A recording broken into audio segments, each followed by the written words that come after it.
Sesaat lagi Anda akan mendengarkan program Renungan Sahabat Seperjalanan bersama Pendeta Wendy Pratama. Selamat mendengarkan.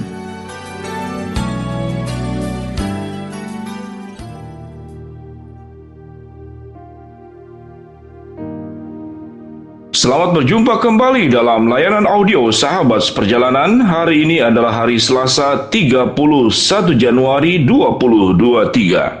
Tema renungan saat teduh kita dengan judul Dididik Melalui Cermin. Dididik melalui cermin. Firman Tuhan terambil dalam Yakobus pasal pertama ayat 23 sampai dengan ke-24. Sebab jika seorang hanya mendengar firman saja dan tidak melakukannya, ia adalah seumpama seorang yang sedang mengamat-ngamati mukanya yang sebenarnya di depan cermin. Baru saja ia memandang dirinya, ia sudah pergi atau ia segera lupa bagaimana rupanya. Mari kita berdoa. Bapa yang di dalam surga, biarlah kami menjadi orang-orang yang berbahagia, menjadi orang-orang yang beruntung, karena kami memiliki hati yang terus belajar. Kami terus memperbaiki kehidupan kami, antara kehidupan yang luar dan kehidupan yang dalam itu selaras, serasi, dan sesuai. Dalam nama Tuhan Yesus kami berdoa, amin. Shalom sahabat seperjalanan yang dikasihi Tuhan. Ada sebuah kalimat, apa yang tidak pernah berdusta dan berbohong. Maka saya boleh mengatakan yang pertama tentu Tuhan. Tuhan tidak pernah berdusta dan tidak pernah berbohong. Kalau ya adalah ya, kalau tidak adalah tidak. Kalau dosa adalah dosa, kalau benar adalah benar. Kalau kita belajar dari kehidupan tentang benda-benda yang ada dalam dunia ini, maka yang tidak pernah berbohong adalah cermin. Cermin akan menjelaskan tentang kita siapa yang sesungguhnya, sekalipun cermin punya kelemahan. Karena kelemahan cermin adalah sebaliknya. Sewaktu kita mengangkat tangan kiri, di cermin yang terangkat adalah tangan kanan. Namun sesungguhnya itu adalah tetap tangan kiri. Jadi bukan juga sebuah kebohongan. Hanya itu saja kelemahan dari cermin. Tapi seluruhnya cermin itu sama persis. Kita gerakan bagaimana itu sama persis. Cermin menjelaskan tentang siapa kita. Sewaktu kita membuka mata, maka di cermin kita pun sedang membuka mata. Sewaktu kita sedang menguap, maka di cermin pun mulut kita nampak sedang menguap. Sewaktu kita mengangkat kaki, maka di cermin pun sedang mengangkat kaki. Tentu cermin menjadi sesuatu yang sangat menakutkan. Sewaktu kita mengangkat tangan, di cermin justru badan kita mengangkat kaki. Wah, itu horor. Itu menakutkan, kita akan lari tunggang langgang. Kita akan takut dengan keadaan tersebut. Itulah cermin. Dan firman Tuhan itu adalah cermin kehidupan kita yang maha sempurna. Bagaimana seseorang itu supaya hidup di dalam kebenaran? Maka kita terus harus belajar bercermin setiap kehidupan kita sama dengan sahabat seperjalanan. Tentu mungkin kaum ibu, kaum wanita akan bercermin jauh lebih banyak dan lebih lama daripada lelaki. Tetapi lelaki pun pasti bercermin. Pada saat sikat gigi, cuci muka, di depan wastafel ada cermin. Kita sedang bercermin. Kita pergi ke kantor bertemu dengan cermin. Tatkala kita memegang handphone, kemudian kita foto, kita membuat video tentang diri kita, maka kita pun sedang bercermin. Sahabat seperjalanan yang dikasihi Tuhan, siapakah sesungguhnya orang yang beruntung? Siapakah sesungguhnya orang yang berbahagia? Siapakah sesungguhnya orang yang diberkati? Yaitu mereka yang hidupnya terus belajar untuk menjadi semakin baik, yaitu dididik oleh cermin. Sahabat seperjalanan, orang yang sibuk terus mengamati dirinya di depan cermin bukan sebuah tindakan yang sifatnya narsis, tapi melihat apa yang ada pada diri kita. Ada banyak sahabat seperjalanan yang berjuang untuk menurunkan berat badan, maka dia bercermin dan kemudian timbang badan. Dia terus berjuang. Bagaimana mendapatkan berat badan yang ideal? Kita pun bercermin agar berpakaian itu secara pantas. Kita pun bercermin apakah di wajah kita ada sesuatu. Satu kali sahabat seperjalanan, sewaktu saya masih kecil sekali dan masih SD, kemudian setelah sekolah makan terburu-buru, masuk ke kelas, maka teman-teman itu tertawa tersenyum melihat saya.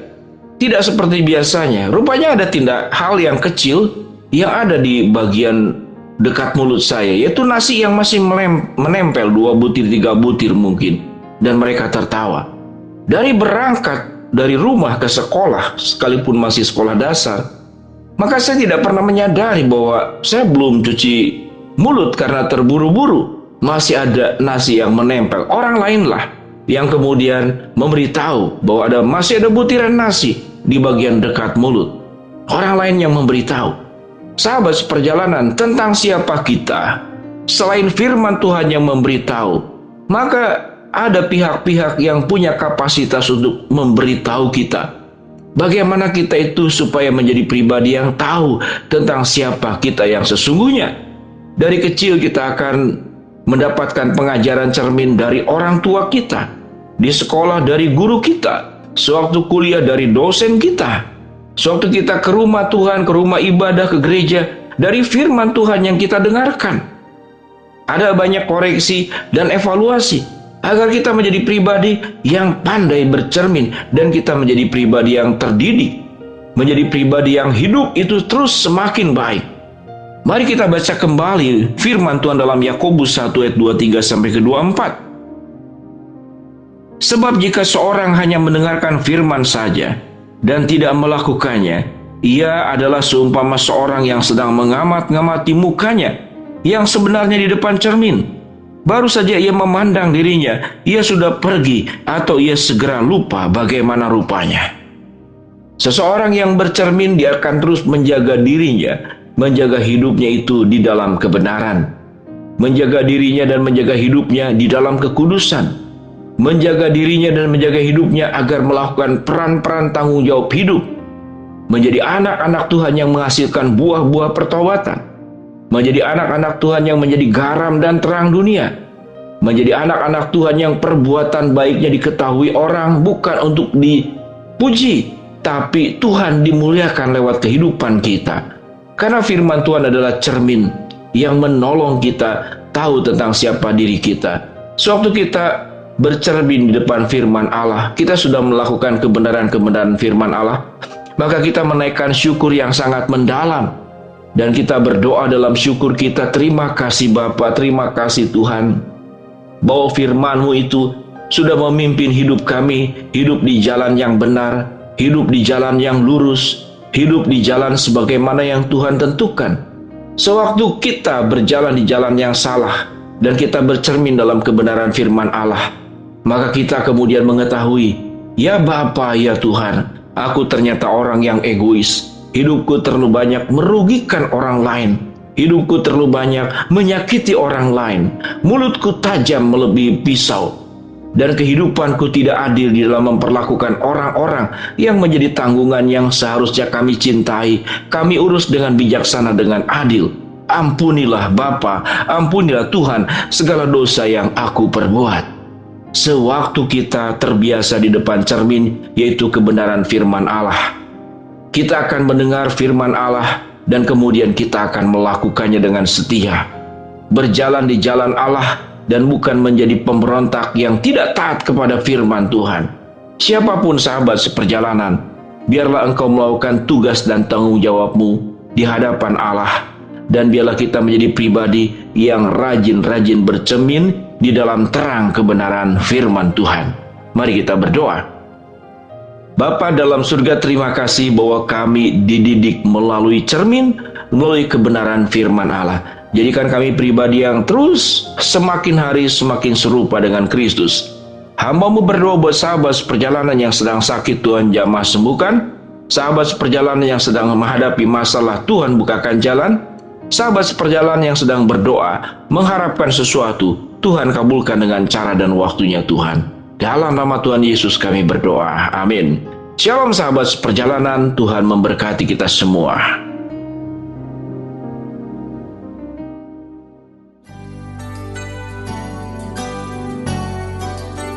Anda baru saja mendengarkan program Renungan Sahabat Seperjalanan bersama Pendeta Wendy Pratama. Terima kasih atas perhatian Anda. Tuhan Yesus memberkati.